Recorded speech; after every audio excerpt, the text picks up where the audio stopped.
The mess hall at Fort Coyote Ridge was loud, that noon boots stomping, trays clattering, and soldiers laughing the way men do when they rave far from home, and hungry enough to chew through steel. Steam rose off metal pots, and the dry Arizona dust blew in every time a door opened. And right in the middle of it all stood her Lieutenant Caroline Beckett, one of the only women in the Marine detachment, calm, focused, and respected by everyone who actually knew who she was. But he didn't. Private Mason Hale, newly transferred from the East Coast, all muscle and arrogance, stormed into the mess hall with the swagger of a man who thought he owned the place. He'd only been on base for 3 hours, and already he was stomping around as if he'd depersonally tamed the frontier with his bare hands. Caroline was reaching for a tray when it happened. He bumped her shoulder hard, hard enough to knock the tray out of her hands, hard enough that the entire hall went silent. "Watch where you're going," Mason barked, loud enough to echo off the walls. Women shouldn't be in the way during chow time. Every Marine in the hall froze.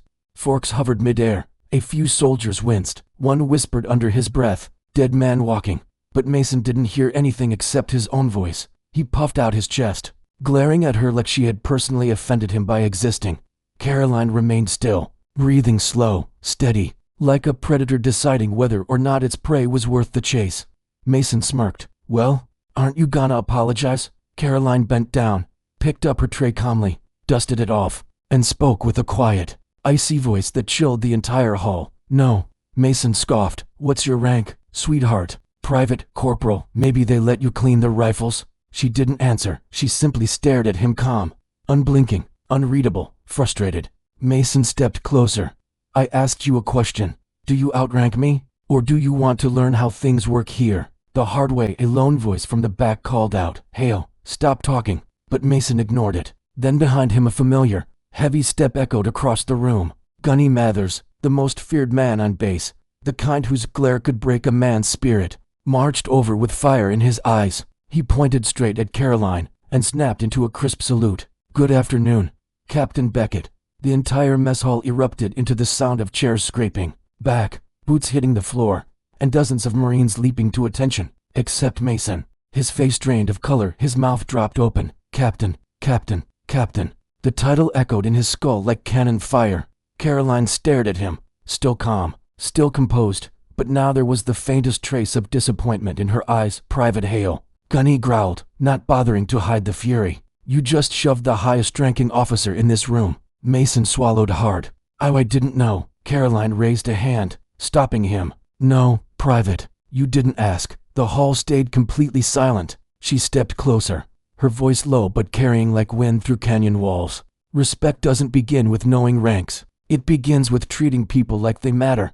Mason lowered his head. "Ma'am, I'm not asking for an apology," she said gently. "But you will learn to lead with discipline, not pride." Gunny grabbed Mason by the collar. "Private Hale, you're coming with me. Captain Beckett permission to correct this man's attitude?" "Granted," she said softly. As they dragged him out, the hall buzzed with whispers. "That man's gonna be peeling potatoes till spring." Captain Beckett, she used to lead recon teams overseas. She saved her whole unit once. Caroline finally sat down to eat. The room still filled with stolen glances and newfound respect. She didn't need to raise her voice. She didn't need to flex authority. She simply existed with the quiet, lethal confidence of a Marine who had earned every stripe on her uniform. But as she lifted her fork, a young private walked over nervously. "Captain," he whispered, "why didn't you just yell at him? He shoved you." Caroline smiled faintly. "Because real strength," she said, "isn't proven by shouting. It's proven by how calm you stay when someone tries to shake you." She took a bite, the dust outside blowing softly against the windows, the men around her whispering stories about what they just witnessed. In the Wild West, legends were born from gunfights and duels. But today, a legend was born from silence.